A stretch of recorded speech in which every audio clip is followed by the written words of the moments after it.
singa tewaaliwo bail bandi tusibye eruzira okiwulira probably paka lwe twandimaze okuwoza ne batusalira nze nakwitinga ekituuti nava mu church okuweereza mu church nava mu kuministeringa kubanga nalabanga ebyo abantu bagamba badde eri Mukama naye ate gye tubagamba okudda ate basangayo ababatema ebijambiya ababakuba obukumbi ku mutwe ababakwata ne babatugumbula ne babajjako ebyabwe nenga ne kati guno omulimu bwe mbeera munda tebanzikirizaamu kati kanfulume ebweru ntandika okugogola nga nva bweru era kye nakola which is prudent. Era recently bangoba ku platform emu bagiyita simanyi pastors in one accord kubanga navaayo ne mbagamba nti mulaba nti ebyakayanja ate bituse buto kuluna ate abavubuka abavuddeyo mulumiriza baabo nze mu lutalo nsanze abasumba bali mbisiyaga ba reverend bali mbisiyaga ba bishop Senyonjo tomumanyi probisiyaga wabisiyaga then ba faza musala tomumanyi Robert Mukasa brother tomumanyi abo nabisiyaga akati oyo faza bisiyaga mu byasiyazi bamwita Letitia yeretisha era tumumanyinga omusajja agatta abasiyazi si kikyukka ate bamasheke waliwo Sheikh Kaketo yalinga wali Nagalama yali abaana ebisiyaga yali nambya mipiira nali abaana ebisiyaga so ndabye nti omuntu waliwo Sheikh wane Matugga yali obwana mukaaga ebisiyaga kati ba pastor abali eruzira nga bali mbisiyaga gye bali nga Pastor Ronald Isa abiri ali ruzira yali abaana ebisiyaga ne bamusiba emyaka 12 Atulaba omulungi tukwaniriza nnyo webali kubanga otwegeseeko nate onaku olwaleero nate tuze okubanga tuwayamu kinkola bulungi nti negatiddwako omukwabo abatutumufu mu ggwanga lino Uganda ate abasomesezza abantu abangi ebintu ebyenjawulo negatiddwako Pastor Solomon Male gwe tugenda okubanga tuwayamu naye tulabe ebintu abiraba atya nga bwe bitambula mu ggwanga lyattu Uganda. Pastor, nsanyisa okulaba njagala kusaba bana Uganda aba batulaba obambulizeeko. Ekisooka nsanyisa okulaba. Ate banna Uganda abatulaba njagala okubebaza byonna bye mukola Mukama yeebale bakuuma n'obbalabirira ate yeebale nnyo obbayisa mu second wave ya COVID. Beiro ojogerako ki kwa president yagamba nti at least ku misango ejja nagomola kwandibadde tekubeera kigambo Beiro kwe kweyimirira bali badde tebakweyimirira. Weebale nnyo muganda nge kisubi buli lwemba ku issues nga zino nti njogera ku Beiro oba n'ebira ebifaananako bwe bityo mbyogerako with pain olw'ensonga tuyina challenge mu ggwanga lyaffe nti judicial system yaffe legal system yaffe poliisi n'ebitongole ebirala byebiri supposed okulaba nti amateeka gateekebwa mu nkola ti n'abazzi b'emisango bafuna bakwatibwa ti n'abakoseddwa bafuna obwenkanya oluusi n'okuzzibwawo mu position mwe bandibadde singa tebaakosebwa naye ekyennaku nti ebitongole bino byonna byenjogeddeko poliisi ekitongole ekiramuzi ekitongole kyaffe ekyaba prosecutors ebitongole bino oluusi biba nekkobaane ne biwaayiriza omuntu n'obujulizi ne bubiteekawo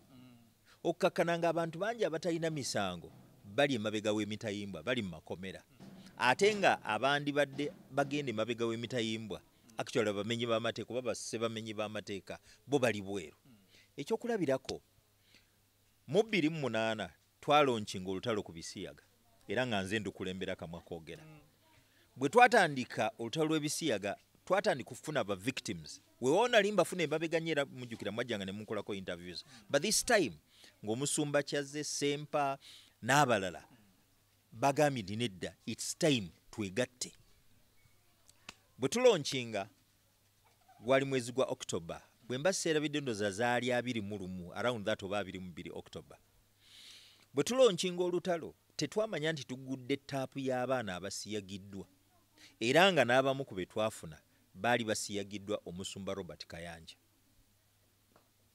abamu mugamba nti tumuwalana olw'ettutumulye olwa ssente ze.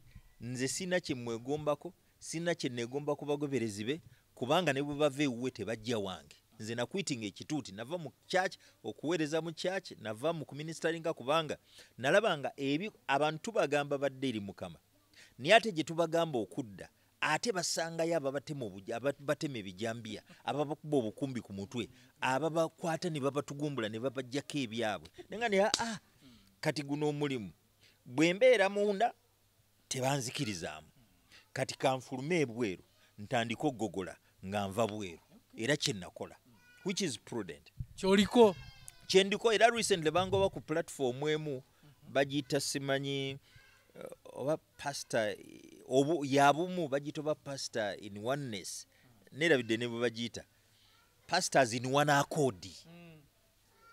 Kubanga navaayo ne mbagamba nti mulaba nti ebyakayanja ate bituse buto kuluna ate abavubuka abavuddeyo mulumiriza baabo biri ku YouTube obuvidiyo ndoza naawe obadde obulaba ng'abaana bavubuka bavaayo bamugamba ffe twagala ssente zaffe watulya ebisiyaga era bano bakuba kati mwe mwatulya mwe muleke oli yatuyulya yajja atwekolereko ne babakwata ne babatwala oludi Kampala aye ne babaggulako misango mirala bo bamuvunaana bali ebisiyaga naki. Anyway, it's a long story kuba nagitegeera obutuufu bwayo. So bwe mbuteekako pastors in one accord ne bagamba nti awo nani simanyi ono ye maloli ani yamuteekako wajja ffe omulimu gwaffe si kujjayo bikolobero, si kumulisa, si kukola ki, ffe omulimu gwaffe kubuulira njiri. Ne mbagamba kubuulira njiri gaani nga temusobola kuyimirira n'abakoseddwa, temusobola na kuvaayo kugamba ku bannammwe ti wange lwaki oli abaana ebisiyaga. Ne mbagamba nti bwe kiba nti yemanya enkoko mu pastors in one accord, then it's a useless forum. Kye bayita useless kitegeeza terimu mugaso, era nga nsazeewo ngiveeko, tebaalinda ngiveeko ne bagamba oyo tumugobye ne banzijjako ne mbasikirira kubanga already nali nkindicate nti it's a useless forum ngenda givaako.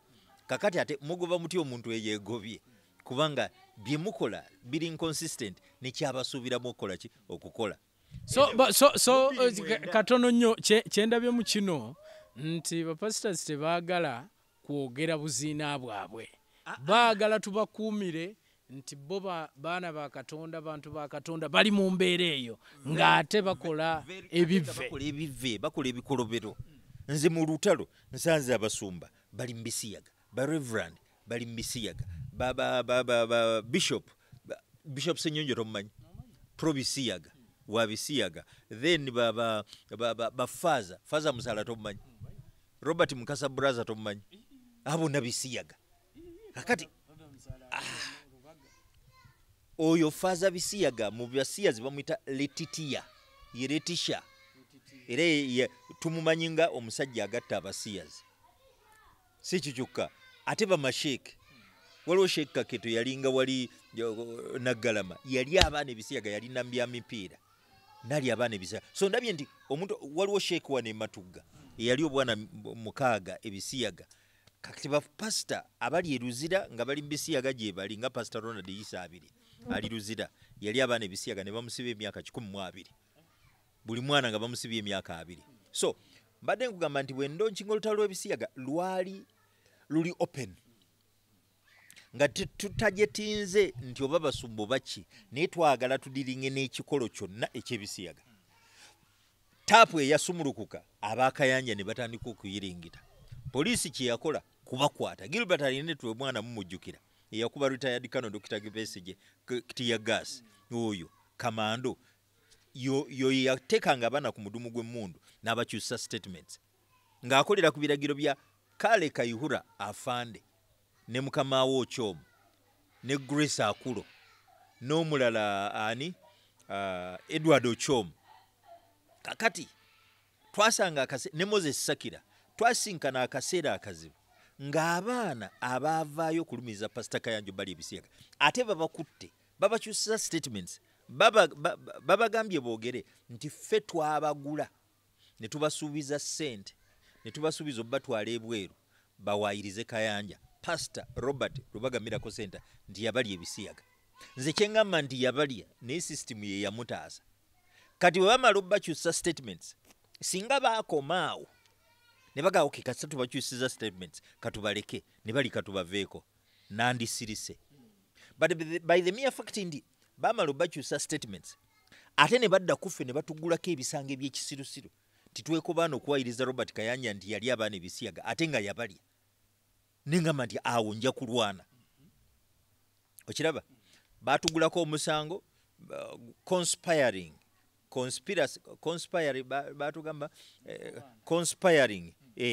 to tarnish Pastor Kayanja's reputation and trade ti business ye nachi n'erinnya lye twekobaano okuttata ne business ye mwajja ensimbi ey'ebisiyaga kakati bwe tukola ekyo twayimirira tetwewozaako bakakasa nti tetwewozaako batusalira tetwewozezzaako balamuzi baali mu nguzi balya ssente prosecutor bamuyitanga yendoza ye asaba naye yali musende nga zaali abasirikale bonna tewali musirikale atafuna sente mu bisiyaga bya Pastor Kayanja taliyo okukakkana batuconvictinze nti tuli ba criminals okiwulira ekyomukisa nti bwe baatutwala mu kooti okutandika okwewozaako baatuwa beyiro naye beyiro yali akakadde kamu ke twasasula sente ezo nali sizirina emikwano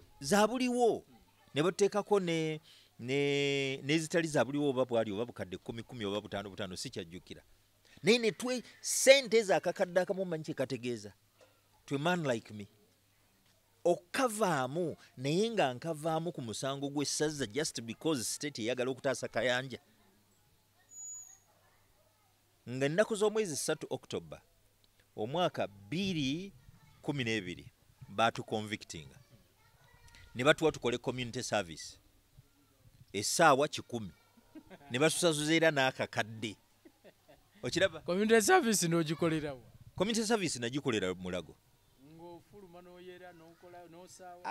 community service mwagitegeera bubi nze mwabakola ku community service mujje mumpe sente nze mbogerere ku community service community service tekitegeeza kwera community service kitegeeza nti omuntu bw'abanga waliwo omusango omutonotono gwe bamuvunaanye kakati bwe bamusalira bamuzza mu community akolemu omulimu ogukwatagana n'ekyo kyabadde akola kati gwoli mu media okiraba bayinza oga nti ono ali mu media nti katumuwabeere PR waffe atwogerere oba si kyo atutambulize nga amawulire okiraba so sigamba nti ogende otogolola toilet counseling era bwe batwale kuba bamanyi nti bafunye bakuwa ekintu kyangu nnyo kirungi nnyo kubanga abamu ndaba community services ze bakola nabo babatwala n'asaawa oluusi ng'aliko n'omusirikale waaki ow'amakomera omu n'ayera naye ng'ali ku community service zinavanga wana awaka nenninya taxi nengenda e Mulago oba nenninya boda nengenda e Mulago nenkola counseling nakola ku mwana mugimu tewali nga wuna basirikale tudaawo tulambula no akulira counseling department bagita counseling gundi social workers mu Mulago hospital yali chief supervisor waffe nga yatulabirira batuyisanga bulungi nnyo abantu be baali bafunye baali nobo ate ne Mulago nabo baali bakimanyi nti tetuli bamenyi b'amateeka kubanga omwana Samusoni Mukisa abasawo abaamukebera okukakasa nti yaliibwa ebisiyaga ddwaliro ly'e Mulago Dr. Jombwe akola mu ddwaliro ly'e Mulago he's a senior surgeon ye yamukebera okiraba pastor bino this is a frame up bino byonna bireeta olw'okuba nkubuuzizza ku bail ekibuzo kiri ndi lwaki nkireese ekyo kyonna singa tewaaliwo bail banditusibye eruzira okiwulira probably paka lwe twandimaze okuwoza ne batusalira gy'emyaka egyo kuba case yatandika 2009 10 11 12 emyaka esatu n'ekitundu nga tuwere nemba naki n'emisango gye tutazza netebereza bwe batukwata ne batuggalira nga omusango tetuguzanga ne President Museveni naye akimanyi tetuli bamenyi b'amateeka ne Kadaga naye akimanyi tetuli bamenyi b'amateeka ye yali speaker ne judiciary nabo bakimanyi tetuli bamenyi b'amateeka n'abalamuzi abaatuwozesanga nabo bakimanyi tetuli bamenyi b'amateeka n'olwokubanga waliwo state interference ne patronage batugambye tuli bamenyi b'amateeka era kyova olaba nti bamala otusalira ne tukola community service mu 2012 ate 2014 ng'ennaku z'omwezi 31 omwezi ogwa March si gwe gwokusatu baatuyite kololo nze gye nagaana okugenda kuba sirimu nanfuusi ne batulangirira ng'abazira ba Uganda mu lutalo olw'okulwanyisa ebisiyaga era gwe naanyo nze Pastor Chaze Michael Pastor Martin Sempa Deborah ne Museveni naye baamulangirira ye namba emu Kadaga namba 2 ne Bahati naye baamulangirira. What are you talking?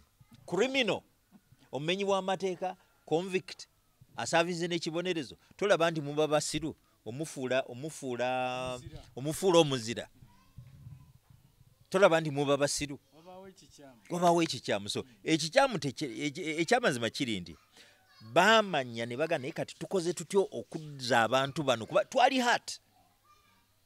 hard tosobola kungamba ndi mmenyi w'amateeka ng'ate sigamenyanga omusajja abaana yabali ebisiyaga nakati akyabalya gwe kwolabira okuva olabira ki nti kati akyabalya basumba bameka be bakyuzinza okulya ebisiyaga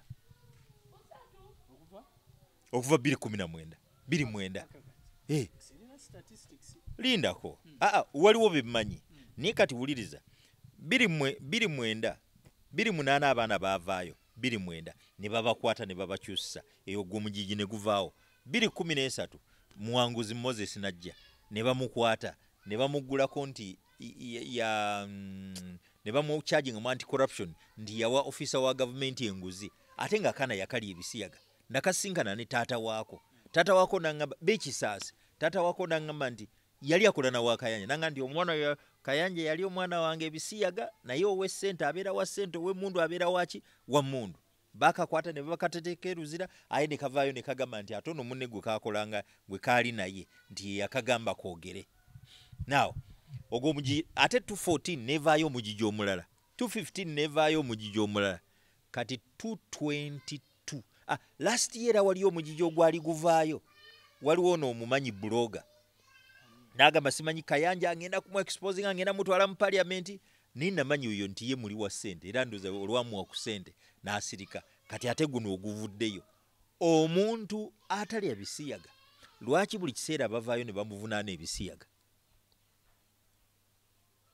lwaki tebabivunaana kakanda omufere wali owokubbiri omubbisa ababbi anti bagamba eno mulina fitina ku bya bugagga na ku ttutumu kankubulire gwe bw'onoddamu ebyo bya fitina then kitegeeza nti mu mawulire tosaanamu gw'ogambye lwaki tebavunaana kakande bwe twabadde tutandika wagambye nti bagamba olw'okuba alina ettutumu olw'okuba alina ssente y'ensonga lwaki nti tumusibako ebisiyaga so kati ky'obuuzizza nange nkugambye anti kyekyo kakati gwe wandibadde investigator noga let me go behind the lines ndabe ono kye bamuvunaana ddala kiri kitya nze lwaki mbeera consistent ne sikimenyawo naye nga bw'aba ayagala ddemu ampa waabiri banje Uganda wano kizibu nnyo n'okusanga ow'amawulire adiiringira mu bisiyaga kubanga babitya buli omu agamba ebisiyaga biriddeedire kati nze nga nsobola okuyimirira